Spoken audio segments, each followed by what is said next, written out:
आदिम तीर्थंकर प्रभु आदिनाथ मुनिनाथ, आदि व्याधि अगमग मिटे तुम पद में मम मात।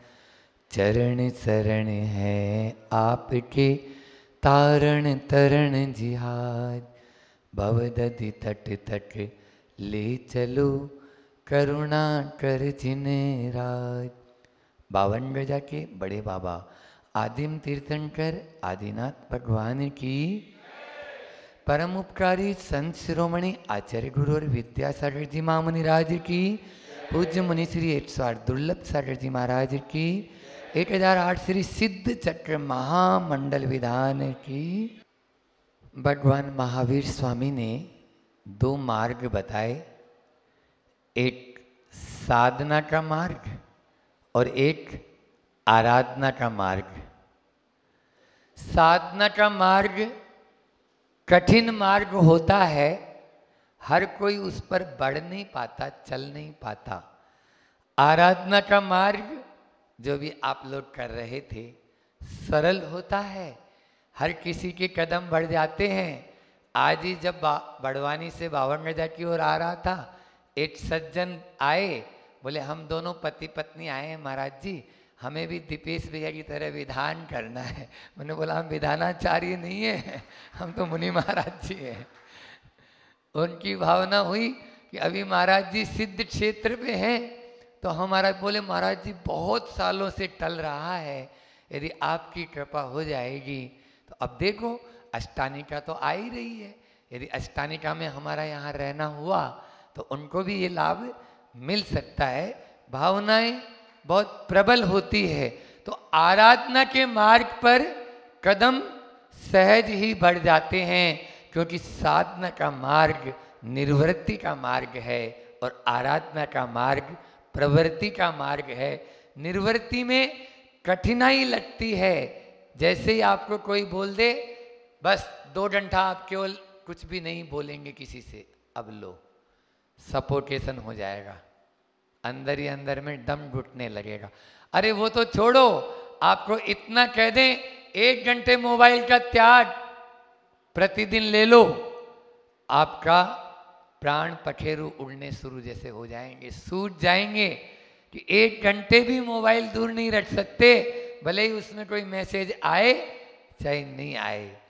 ये क्या है, ये सरलता लगती है, इसलिए वो प्रवृत्ति का मार्ग। लेकिन प्रवृत्ति भी ऐसी हो गई जो पापात्मक हो गई, शुभात्मक नहीं रही, अशुभात्मक हो गई। उदाहरण के साथ में इसको समझो कि नदी होती है, नदी में जिनकी बाहुओं में दम होता है सीधे डाई लगाता है और उस पार पहुंच जाता है, लेकिन जिनकी बाहुओं में ताकत नहीं होती वो एक ट्यूब का सहारा ले लेता है, गले में एक ट्यूब पहन लेता है कमर में, और उस ट्यूब के ऊपर बैठकर इस पार से उस पार चला जाता है। साधना का मार्ग बाहुओं पर, बाहुओं के बल से नदी पार करने जैसा है, और आराधना का मार्ग ट्यूब के सहारे उस पार जाना है। जा दोनों ही उस पार रहे हैं, बस मूर्खता वहां कहलाएगी कि ट्यूब भी पहन लिया आपने, घर गृहस्थी की ट्यूब तो पहन ही रखी सबने, तो उस ट्यूब को आपने पहन ली, अब मान लीजिए नदी में ही आराम मानने लगो, इधर से उधर घूमने लगो, पिकनिक मनाने लगो और उस पार जाओ ही नहीं, तो गड़बड़ हो जाएगा ना। इसलिए यहाँ पर अभी आप लोगों के जैसे भाव इतने पवित्र, सबके चेहरे देखो खिले खिले बिल्कुल, क्यों? इसलिए कि आप लोगों ने उस आराधना में, अरे आपको, आपके चेहरे देख के हमको भी तो आनंद आता है, क्यों नहीं आएगा? क्योंकि ये आराधना का मार्ग ही ऐसा है, और इसके साथ में जितना बनता है उतनी उतनी साधना भी करते चले जाओ, करते चले जाओ। साधना के बिना तो कुछ नहीं होगा ने। यदि मान लीजिए आराधना, एक होता है अशुभोपयोग, एक होता है शुभोपयोग और एक होता है शुद्धोपयोग, ठीक है ना? तो शुद्धोपयोग को पाने का लक्ष्य होना चाहिए, और वो तभी प्राप्त होगा जब अशुभोपयोग को छोड़कर जो शुभोपयोग आपने ग्रहण कर लिया है उसको भी आप छोड़ेंगे, क्योंकि जो आनंद छत पर जाकर आएगा वो सीढ़ियों में तो नहीं आएगा। जो आनंद फल में आएगा वो फूल में तो नहीं आएगा। नहीं, आप फूल लेकर नाचते रहो, 3 काल में फल की प्राप्ति नहीं होगी। इसलिए फल की प्राप्ति करना चाहते हो तो फूल को भी छोड़ना तो पड़ेगा। उसको छोड़कर हम शुद्ध की ओर अपना ध्यान रखें, शुद्ध की ओर चलें। तो यहाँ पर आज उन्हीं 4 बिंदुओं पर आपका ध्यान केंद्रित करना चाहूँगा। हम सब मिलकर यह प्रभु की आराधना कर रहे हैं। इसमें 4 शब्द आपने रत्नगण श्रावकाचार्य पढ़ा होगा, उसमें भी आया पूजा, पूजक, पूज्य, पूजा का फल। रिपीट, पूजा, पूजक, पूज्य और पूजा का फल।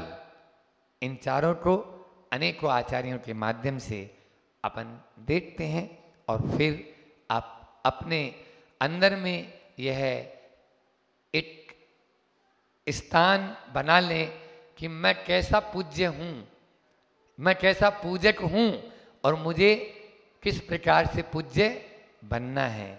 पूजा करते करते ही तो पूज्य बना जाता है। जो आज पूज्य बने हैं, चाहे यहाँ बैठे हों चाहे यहाँ बैठे हों, जो आज पूज्य बने हैं वो भी तो कल पूजा करते थे, उसी आराधना को करते थे, तो वो पूजा करते करते पूज्य बन गए। आपको भी ऐसे ही अपनी ओर ध्यान रखना है। और अरिहंत परमेष्टि भी अभी पूज्य ही हैं, ये और बता दूं। क्यों?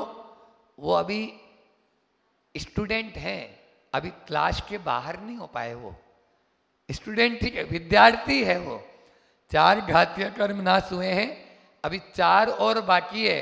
एग्जाम तो देना ही है ना, सिद्ध परमेष्टि बनना है, तब वो प्रोफेसर बन पाएंगे, अन्यथा वो लेक्चरर या प्रोफेसर नहीं कहलाएंगे। अभी वो पूज्य हैं, हमारे आराध्य हैं, लेकिन वो अपने आप में स्वयं पूजक भी हैं, जो सिद्धों की आराधना करते हुए आगे बढ़ते चले जा रहे हैं। सबसे पहला है पूजा। पूजा किसे कहते हैं? कल मैंने बताया था पूजा और विधान में अंतर है, ठीक है ना। तो पूजा का मतलब क्या बताया था? पूजा का मतलब बताया था अष्ट द्रव्य के माध्यम से प्रभु के चरणों में अपने भावों की अभिव्यक्ति करना, ये पूजा कहलाती है। वैसे संस्कृत कोश में पूजा का अर्थ होता है, पू धातु से बना है ये, और पू का अर्थ है फटकारना। पू का अर्थ क्या है? फटकारना, यानी उड़ाना। तो कचरा उड़ा देना, फटकार देना। आप लोगों ने देखा होगा, जैसे सूप होता है, उस सूप में अपन क्या करते हैं? सार सार को गही रहे और थोता दे उड़ाए। हाँ, साधु ऐसा चाहिए जैसा सूप स्वभाव, और सार सार को गही ले और थोता दे उड़ाए। लेकिन आप लोगों की स्थिति कैसी है? चलने की स्थिति है। आप सूप नहीं है, वो सूपा नहीं है। सूपा में तो थोता थोड़ा उड़ा देते हैं और अच्छा अच्छा रट लेते हैं। चलनी में क्या होता है? अच्छा अच्छा तो छान देते हो और कचरा कचरा ऊपर रट लेते हो। इल्ली है, सुलसुली है, जीव जिनावर है, कोई तारवार है, कंकड़ पत्थर है, ये सब चलनी में ऊपर आ जाते हैं। और आटा आटा सब अच्छा मटेरियल, सब मैदा आटा नीचे चला जाता है। बोलो, चलनी बनना है या सूपा बनना है? बोलो ना। हाँ, चलनी के स्वभाव वाला नहीं बनो, नहीं तो हमारे अच्छे अच्छे प्रवचन को भी आप चलनी के माध्यम से छान के नीचे कर देंगे, और जो उसमें से कचरा कुछ, मान लीजिए कुछ ऐसी बात होगी तो वो ले लेंगे कि हाँ महाराज जी ने बोला था ना, देखो उस दिन।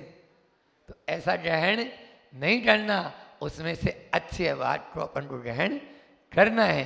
तो यहाँ पर पूजा का मतलब पू धातु से फटकारना या कचरा उड़ाना जिसको बोलते हैं, उससे बना। और प्रभु के चरणों में, अब पूजा भी 2 प्रकार की होती है, द्रव्य पूजा और भाव पूजा। हम सब द्रव्य के साथ में भावों को भी लगा रहे हैं। वैसे भाव पूजा तो केवल मुनि महाराज जी के लिए कहा है। हाँ, आप लोग आचार्य श्री जी कहते हैं जो द्रव्य वाले हैं वो द्रव्य से पूजा करेंगे। आप लोग द्रव्य वाले हो या नहीं हो ना? सबके पास में द्रव्य है तो द्रव्य से पूजा करेंगे, और जिनके पास में नहीं है तो वो भावों से करेंगे। अन्यथा अथवा कभी कभी ऐसी परिस्थिति भी आ जाती है कि मान लीजिए हाथ से अब द्रव्य को उस समय नहीं छूना तो फिर भावों के माध्यम से, लेकिन केवल मात्र अंदर के परिणाम ही नहीं। आचार्य श्री जी के मुझसे हम महाराज जी लोगों को कई बार मिला, जैसे अभी बच्ची मंडलाचरण इतना सुंदर कर रही थी तो आप लोगों के हाथ में ताली अपना आप ही बजना शुरू हो गई, आप लोगों की गर्दन हिलना अपना आप ही शुरू हो गई, आप लोगों के हाथों के एक्शन, गर्दन के एक्शन, आंखों के एक्शन, ये सब भी तो द्रव्य है ना, ये सब भी द्रव्य है। केवल मात्र चावल और इनको ही द्रव्य नहीं समझ लेना, जो अपन को अंगोपांग मिले हैं इनको भी द्रव्य।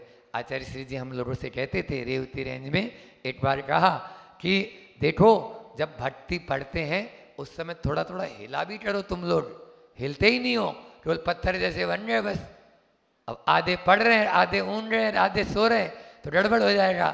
तो वो नहीं, ये जैसे मान लीजिए आया, आप बोलते ना उसमें श्री वृषभो न स्वस्ति स्वस्ति श्री अजित, तो उस समय अपन को एक एक भगवान का नाम ले रहे हैं। नमः श्री, नमः जहां आए, स्वाहा जहां आए, सिर को झुका दो। अब नमः बोला अकड़ के बोल रहे हैं। हाँ, और श्रुत भक्ति में 2-3 बार आता है, उसमें नमः, सिद्ध भक्ति में भी आता है। तो ये सब में नमः बोल रहे हैं तो अपन को सिर को झुकाना भी जरूरी है। ये द्रव्य हो गया और अंदर से भाव हो गया। तो ये पूजा के 2 भेद। इसके अलावा भी नित्य में पूजा, अष्टानिका में अष्टानिका जो पूजा होती है वो है, चतुर्मुख पूजा भी होती है ना।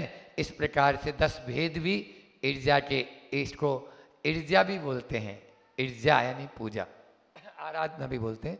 तो ये सब 10 भेद पूजा के बताए गए हैं, इनके माध्यम से भी। अब पूजा के 6 अंग होते हैं। कितने अंग होते हैं? हाँ, आप लोग कर तो रहे हो, इसलिए हमने ये चैप्टर भी ले लिया कि थोड़ा सा इसके बारे में बताएं।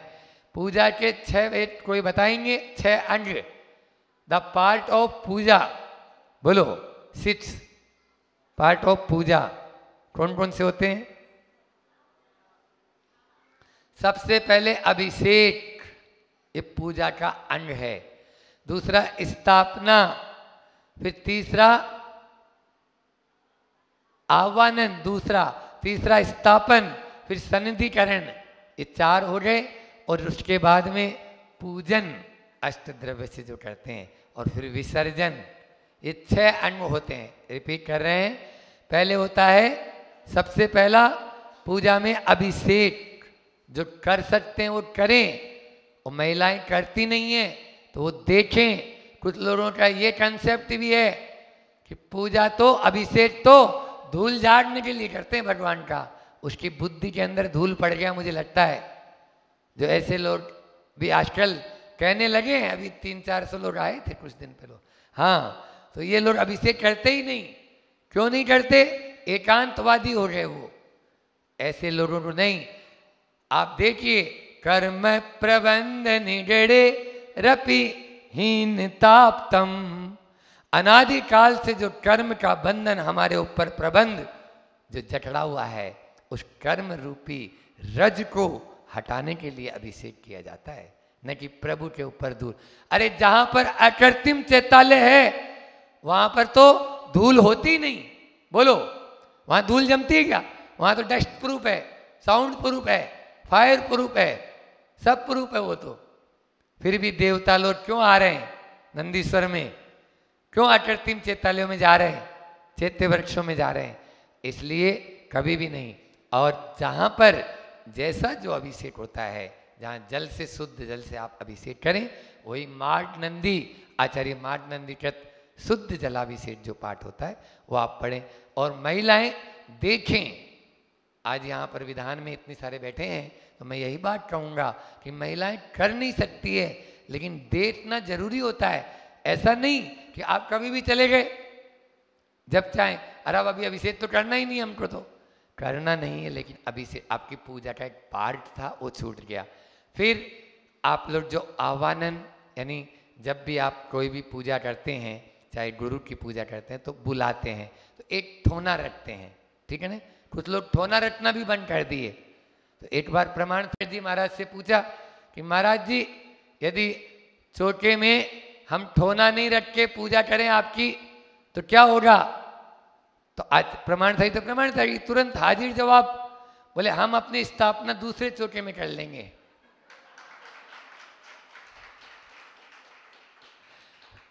और ये प्रश्न भी आपको बताएं, अब नाम लेना अच्छा नहीं, वैसे पंडित जी ने थे, अब वो नहीं रहे, पंडित जी थे और उन्होंने पूछा था ये हमारे ही सामने उस समय, तो ये हो जाएगा।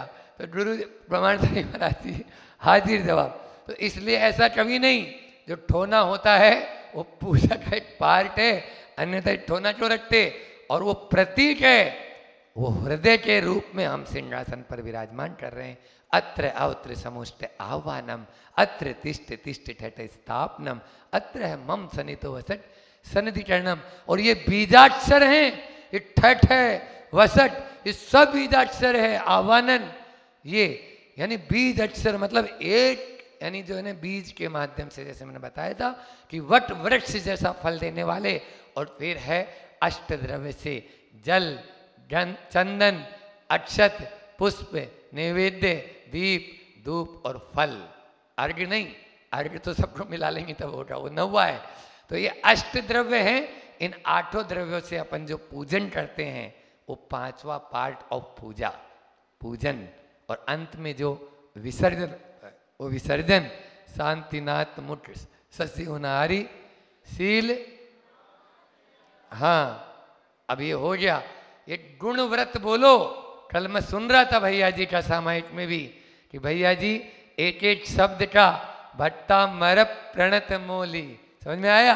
हाँ ये शुद्ध पहली लाइन है। और यहां पर भी आप गुणाव्रत बोलेंगे तो गलत हो गया ना, अरे गुण और अव्रत हो गया, उसका अव्रत निकलेगा और वहां पर व्रत था, शब्द का ही अनर्थ हो गया।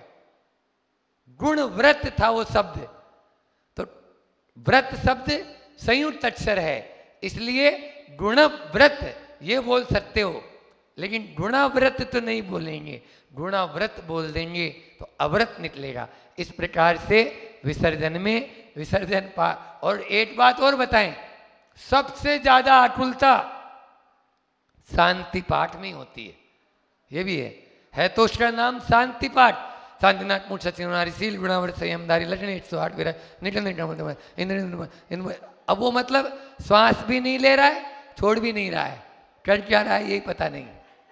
बोलो हमारे भैया लोग देखो, बच्चे लोग हंस रहे हैं आप लोगों पे। हाँ इतनी जल्दी नहीं, एक पूजा कम कर लो भैया, इतनी जल्दी थोड़ी, वो भी द पार्ट ऑफ पूजा, पूजा का एक अंग है ना, उसको भी आपको पूरा नंबर देना है, इसलिए आप इन 6 अंगों का ध्यान रखिए। तो पहला हो गया है पूजा, ठीक है। उसके बाद में दूसरा था पूजक, दूसरा क्या है पूजक। अब पूजक कैसा होना चाहिए ये भी यहाँ पर आप सिद्ध चक्र विधान कर रहे हैं, उसकी प्रस्तावना में दिया हुआ है कि पूजक या दाता या यजमान कैसा होना चाहिए, ठीक है ना। उसमें विवेक गुण सबसे बड़ा गुण है, उसमें ज्ञान, तुष्टि है ना, श्रद्धा सबसे बड़े, ये 7 गुण जो दाता के बताए हैं। क्योंकि एक बात आपको बता दूं कि पूजा को अतिथि संविभाग में भी लिया है और वैयाव्रत में भी लिया है। सुन रहे हो नहीं सुन रहे हो। एक बार एक संस्मरण याद आया, आचार्य श्री जी को एक बहन ने बोला हम लोग अमरकंटक से निकले थे और उसके चौके में कोई महाराज जी का आहार हुआ होगा, फिर वो आचार्य श्री जी के पास में आई, नई नई बहन थी, तो उसने बोला आचार्य श्री जी मेरा पूजा का नियम है और आज मैं पूजा कर ही नहीं पाई। आपकी पूजा जब हो रही थी तब मैं चौके में ही अपना काम कर रही थी, उस समय मैं आ नहीं पाई। तो आचार्य श्री जी बोले आपके चौके में कोई महाराज जी आए थे? बोले हाँ। तो उनकी पूजा की थी? बोले हाँ। तो बस तो पूजा कर ली ना, वही तो पूजा है, पहली बात। और दूसरी बात है ये अतिथि समिभाग, यदि नहीं भी आए हैं, क्या बोल रहा हूं, अब बड़ी बात बोल रहा हूं, आचार्य समंत भद्र स्वामी ने इसको अतिथि समिभाग में लिया और रविसेन आचार्य पद्म पुराण कार ने इसको वैयावर्ती में शामिल किया है पूजा को। इसलिए पूजा वैयावर्ती भी है और अतिथि समिभाग भी है। आपके सब कुछ पालन हो रहे हैं। और मैं तो कह रहा हूं कि आपके दान जो अपने श्रावक के सठ कर्म हैं कि देव पूजा गुरु उपासति स्वाध्याय संयम तप और दान, ये सब के सब इसमें समाहित है। एक अकेले पूजा हम बोलो, इसलिए फिर भी ऐसा नहीं कि अकेला वही कर लिया, उसके अलावा जो आप करते हैं उस प्रकार से करें। तो पूजक कैसा होना चाहिए जो मैंने बताया कि श्रद्धावान, विवेकवान और क्रियावान। श्रावक क्या होता है ना, श्रावक शब्द 3 शब्द से बन के मिला है। पहला है श्रद्धा, दूसरा है विवेक और तीसरा है क्रिया। इसलिए श्रद्धावान हो, विवेकवान हो, क्रियावान हो, तभी वह कहलाएगा। तो पूजक ऐसा हो जो पूजा करने के लिए, और दूसरी बात है 3 गतियों के जीव पूजा कर सकते हैं। मतलब पूजक कौन कौन हो सकता है? केवल आप ही लोग पूजक नहीं है। अभी सिद्ध चक्र विधान चल रहा है, इतना मत सोच लेना इतने ही लोग बैठे हैं। हो सकता है एक कुत्ता भी आके बाहर वहां पर पूरा विधान कर रहा है, बोलो त्रियंच है वो, है ना। हो सकता है यहाँ पर जो पशु पक्षी चिड़िया वगैरह है वो सब सुन रही हैं, और होता नहीं है, होता ही है। उनका सेंसेशन और ज्यादा है, उनको अपन जितना बोल रहे हैं वो सब सुन रहे हैं। तो इसलिए उनको भी अपन को मान के, तो त्रियंच गति, देव गति और मनुष्य गति, नरक गति में ये फैसिलिटी आपको मिलने वाली। तो महाराज जी को नरक हमको जाना ही नहीं, क्यों जबरदस्ती आप वहाँ का एड्रेस बता रहे? जिस गली में जाना ही नहीं वहाँ का एड्रेस ही क्यों पूछना? सही है। तो काम ऐसा करें जो अपन को या तो देव गति और या फिर सीधे सीधे पंचम गति मिले, बहुत अच्छा है। इसके अलावा जो अभिषेक है, देखो पूजा तो सब कर सकते हैं, लेकिन अभिषेक और आहार दान, इसमें थोड़ा सा कुछ ऐसी सुविधाएं होती मर्यादाएं होती है जिनका पालन करना अनिवार्य होता है। चाहे जैसे सफ़ेद दाग हो, चाहे वो और भी अन्य मान लीजिए कोई बीमारी से ग्रस्त हो, चाहे वो प्रेग्नेंट है, तो पूजन तो वो कर सकती है ना। लेकिन आहार दान जितना महीने का उसको बताया वैसा वो कर सकती है। बाकी पूजन आदि में कोई बाध्यता नहीं है। तो ये पूजक की कुछ विशेष जो बातें थी वो भी मैंने आपके सामने रखी। फिर अब आता है पूज्य, क्या है? सबसे बड़ा आराध्य। हाँ, आराध्य कैसा है? यदि मान लीजिए आपके पूज्य अच्छे हैं तो आप अच्छा बनेंगे, और पूज्य ही आपके गड़बड़ हैं तो पत्थर की नाव में बैठेंगे तो कैसा होगा, बोलो? डूब जाएगी। इसलिए पूज्य हमारे सही होने चाहिए। वहाँ समंत भद्र स्वामी रत्नगण श्रावकाचार्य में कह रहे हैं कि पूज्य कैसे होने चाहिए, है ना। देव मूर्ता जब आती है तो उसमें ही बताते हैं कि ऐसे नहीं कि आप हर किसी को देव बना लें, ऐसा नहीं कि हर किसी को आप शास्त्र बोल दें, और ऐसा भी नहीं कि हर किसी को आप गुरु बोलें। जो वीतरागी हो, जो हितोपदेशी हो और जो सर्वज्ञ हो, वही हमारे पूज्य बन सकते हैं। जो 18 दोषों से रहित हों वही हमारे पूज्य हो सकते हैं। राग सहित जग में रुल्यो, मिले सरागी देव और वीत राग मेटो अवे। हाँ, मेटो नहीं बोल देना, वीत राग भेंटो अवे मेटो राग कुटेव। इसलिए अपने राग को मिटाना चाहते हो तो वीत राग के चरणों में जाओ, वहीं पर राग मिटने वाला है। अन्यथा रागी द्वेषी देवी देवताओं के चरणों में तो जाते जाते अनादिकाल हो गया, और अभी भी यदि जाते ही रहोगे तो कब आप सुधर पाएंगे? 3 काल में नहीं सुधर पाएंगे। उनकी आराधना नहीं, और फिर एक बात और बता दूं, देखो वस्त्रधारी की पूजा नहीं हो सकती, इसीलिए आपने देखा होगा यहां पर छठी 11 प्रतिमाधारी नहीं बोलती, पांचवी पंच परमेष्टि 5 ही हैं, छठवें नहीं। अब वो छठवीं 7वीं 8वीं 11वीं 12वीं 14वीं तो चलती जाएगी, चलाते जाओ, रात भर होती रहेगी वो तो उसको ब्रेक नहीं करना है। इस प्रकार से मेरा ये कहना है। आचार्य परम पूज्य अपने प्रमाण सारथी की जैन तत्व विद्या में बहुत अच्छा एक ट्रैक दिया हुआ है, वस्त्रधारी की पूजा क्यों नहीं करना चाहिए, पूरा उसमें सूत्र पाहुड़, दर्शन पाहुड़ और कुंद कुंद आचार्य की कारिकाओं के माध्यम से ये समझाया गया है। और अब सुना रंबाणा नाम मार्याणाम आर्याणाम दानम दिश्यते, दान किसको दें, पूजा किसकी करें, जो अब सुना रंबाणाम, सुना से रही तो महाराज जी फिर जो अब मान लीजिए आप कहते हैं जैसे चक्र रत्न की पूजा हुई, शास्त्रों में ही लिखा है, चलो हम तो शास्त्रों की भाषा बोलते हैं, आपको जो लोग बोलेंगे आपको वही बताते हैं, है ना। माता पिता की, तीर्थंकर के माता पिता की देवों ने पूजा की, राजा श्रेयांश का अभिषेक किया, आहार दान के बाद देवों ने अभिषेक किया और पूजा की, कौन की, राजा श्रेयांश की। अब करो आप भी, तो ये पूजा और ये पूजा एक है क्या, बोलो। अरे अनर्घ्य पद प्राप्त आए बोल रहे हो, तो वो वस्त्रधारी जब अनर्घ्य पद देने के लिए सक्षम है ही नहीं और खुद भी अनर्घ्य पद के मार्ग में नहीं आया, तो फिर आप उसको कैसे अनर्घ्य पद बोल सकते हो, ये आपको सोचनी है।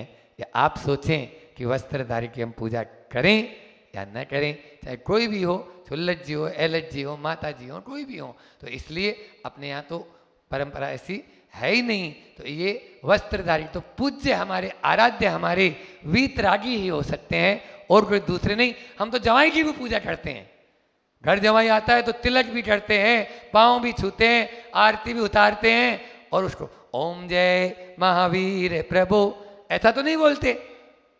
आरती उतारने का मतलब ये है थाल लेके आए और आपने उनको स्वागत किया, तो यहाँ पर सम्मान अभिनंदन ये है पूजा का अर्थ, शास्त्रों में भी लिखा है, तो यहाँ पर भी वही अर्थ लगाना, उसका अनर्थ मत करना। अनर्थ हो रहा है तो घालमेल चलती जा रही है, इसलिए मैं उसमें ज़्यादा डीपली नहीं, लेकिन पूज्य हमारे वीतरागी ही हो सकते हैं, सरागी हमारे पूज्य नहीं हो सकते, क्योंकि हमें वीतरागता को ही अपनाना है और वही हमारी नैया पार लगा सकते हैं। तो 3 हो गए, पहला था पूजा, दूसरा पूजक और तीसरा पूज्य। एक बात और बता दूं, जब बात आई तो आज मेरा आहार हुआ बड़वानी में जिस घर में, तो उसमें ये बात निकली, और वैसे भी इंदौर में भी बहुत सारे लोगों के यहाँ हो सकता है। अब सूना, तो सूना कितने होते हैं, 5 सूना, आपने नाम सुने होंगे, कितने सूना होते हैं, कौन कौन बताएगा कोई, कौन कौन से होते हैं। हाँ हाँ बहुत बढ़िया, ये तो यहाँ सुन ली पहले। हाँ चक्की, फिर उसके बाद में चूल्हा, बुहारी और बोलो औटली मूसली, और एक और रह गया डोर बाल्टी या परिंडा, है ना, गिनोची बोलते हैं बुंदेलखंड में। क्यों भैया जी, गिनोची। आज जिस घर में मेरा आहार हुआ वहां पर परिंडा भी था, जहां मटकी रखते हैं मिट्टी की, और जब शोर सुत्तक हो जाता है तो वो सारे बर्तन बदलते हैं, ठीक है ना, तो परिंडा भी था। उस घर में कुआं भी था, तो डोर बाल्टी भी रखी थी, डोर बाल्टी भी रखी थी, तो ये भी मुझे बहुत अच्छा लगा। और चक्की भी, अब भले ही वो वाली चक्की नहीं थी बटन दबाने वाली चक्की थी, ठीक है, तो 3। और बुहारी, हाँ आजकल ये भी चली गई, पहले बुहारी रहती थी, अब सब वाइपर आ गया, वाइपर, तो सब बिट वाइपर ही हो गया वो। और उसके बाद में एक और आपके चूल्हा, अब चूल्हा तो बचा ही नहीं है, गैस चूल्हा, तो गैस बन रही है पेट के अंदर, पेट पकड़ के इधर उधर भागता रहता है। बोलो, ये 5 सूना जिसके पास में है वो साधु नहीं, एक भी। और 5 सूना यदि श्रावक के पास नहीं तो वो श्रावक नहीं, श्रावक के पास नहीं तो श्रावक 2 कौड़ी का है, और साधु के पास है तो वो साधु 2 कौड़ी का है। समझ में आया? ये चूल्हा चाकी ये सब आपका काम है। समझ में आया? ये कोई से भी नहीं बचे। आज ओंटली मूसली मिक्सी आ गई, जहर बना दिया सब चीजों को आप लोगों ने। हाँ, इस सुविधा के मार्ग में दुविधाएं होती जा रही है। सिलपट्टा, सिला लोड़ी होती थी पहले, सिलबट्टा अब बचे ही नहीं है घरों में, तो ये सब चले गए। चूल्हा जो फूंक मार के अपन करते थे, ईंधन जलाकर करते थे, उसमें रोटी धीरे धीरे सिकती थी। वो रोटी आपके पेट के लिए बहुत लाभदायक होती थी। अब ये रोटी आपके पेट में जाकर आंतों में जमा हो जाती है। पतला आटा पीसने लगा, पहले हाथ की चक्की से पीसते थे, मोटा मोटा रहता था, उसमें सत्व रहता था। ये 5 जहर आचार्य श्री जी कम से कम भी 50 बार मेरे सामने बोले होंगे। ये 5 सूना गए और 5 जहर आ गए। लिख लो यदि डायरी पेन हो तो। कौन कौन सा? सबसे पहले मैदा, 5 सफेद जहर, 5 सफेद जहर मैदा। फिर दूसरा चीनी, शक्कर, मार दो उसको टक्कर, जहर है। तीसरा नमक, सफेद नमक। चौथा सफेद दूध, और 5वां सफेद चावल। महाराज जी, दूध तो सफेद ही होता है, आपका दिमाग खराब तो नहीं हो गया? आज गर्मी तो नहीं चढ़ रही आपको? दूध सफेद मतलब है यहां पर जर्सी गाय का दूध, भैंस का दूध। भैंस का दूध भी आप लोगों के लेने के लिए नहीं होता है। तो फिर महाराज जी, इतनी सारी भैंसें, वो दूध अन्य और दूसरे कामों में ले सकते हैं, उसको डायलूट करके काम में ले सकते हैं, और फिर पकवान बनते हैं आपके यहाँ। तो पकवान बनेंगे ना। वैसे भी आपको बता दूं, 64 करोड़ लीटर, सुन रहे हो भैया जी? लिख लो। 64, मैंने गौशाला में प्रवचन किया था तो याद करके गया था मैं कि 64,000 करोड़, 64 करोड़ नहीं, 64,000 करोड़ लीटर दूध की प्रतिदिन खपत है। और भारतवर्ष में 14,000 करोड़ लीटर दूध है। पशुओं से प्राप्त कितना होता है? 64,000 करोड़ लीटर दूध चाहिए, और 14,000 करोड़ लीटर दूध होता है। अब 50,000 करोड़ लीटर दूध कहां से आता है? जवाब दो जैनियों, बढ़िया लोगों, दूध के पकवान खाने वालों, रबड़ी खाने वालों, बोलो कहां से आ रहा है? आधा चौथाया भी नहीं हो रहा है। सबको मार मार के काट के खा रहे हैं, गायों को और भैंसों को और इनको। कहां जा रहा है? ये सब शैम्पू का दूध, डिटर्जेंट पाउडर का दूध। आचार्य श्री जी के प्रवचनों में कई बार सुना होगा आप लोगों ने, यूरिया खाद, यूरिया खाद का दूध, यूरिया आती रही है, उसका दूध बनता है। सोयाबीन, बीन बीन के खा रहे हैं। अभी मैं बोल के आया आज, इसीलिए वहां पर ये है ही नहीं। सुअरों का भोजन सोयाबीन, सुअरों को खिलाते थे वो विदेशी लोग, और ये भारत के अंदर आ गया सोयाबीन। भारत का पैदाइश है ही नहीं। और जर्सी गाय का दूध तो कैंसर का प्रबल कारण है। लिख लो, कैंसर का प्रबल कारण जर्सी गाय का दूध है। तो मुझे एक अभी और रह गया है, पूजा का फल पूज्य। तो पूज्य हमारे ऐसे होना चाहिए जो अब सुना से रहित हों, और फिर पूजा का फल, पूजा के फल की क्या बात करें? पूजा का फल तो जिसका अचिंत्य प्रभाव है, अचिंत्य। आप देखिए, जो चाहेंगे, काम दुही काम दाहिनी, वहां पर आचार्य समंत भद्र स्वामी कह रहे हैं। और भट्टी सुंदर, भट्टेर सुंदर रूपम, सुंदर सुंदर रूप चाहते हो? क्यों? डिओडेंट क्रीम पाउडर लगाने वालों, भक्ति अच्छे से करो। आचार्य समंतभद्र स्वामी कहते हैं आपको सुंदर रूप मिलेगा, बाहुबली जैसा रूप मिलेगा, कामदेव जैसा रूप मिलेगा। ये भक्ति के माध्यम से ही हो सकता है, पूजा के माध्यम से होता है। रुधिर मलम धावते वारी, आचार्य समंतभद्र स्वामी कह रहे हैं पूजा अर्चना दान इनके माध्यम से, जैसे जल के माध्यम से खून को साफ कर दिया जाता है, ऐसे ही हमारे जो धन अर्जन में जो पाप कमाया वो सब का सब साफ हो जाता है। इसलिए पूजा अर्चना इनके माध्यम से ही हम वो सब कुछ प्राप्त कर सकते हैं जिनके माध्यम से हम आगे बढ़ सकते हैं।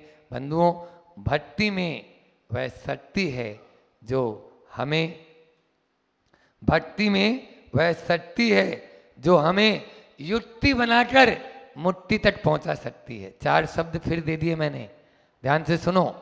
भक्ति, शक्ति, युक्ति और मुक्ति। भक्ति में वह शक्ति है जो हमें युक्ति बताकर मुक्ति को दे देती है। ऐसे पूजा, पूजक, पूज्य और पूजा के फल को हम ध्यान में रखकर अपने आप को इस आराधना में और अधिक आगे बढ़ाएं। समय आप सबका पूर्ण हो चुका है, इतना ही रखते हैं। बोले अहिंसा परमो धर्म की, आचार्य गुरुवर विद्या सरस्वती महामुनि राज की, सिद्ध चक्र महामंडल विधान की,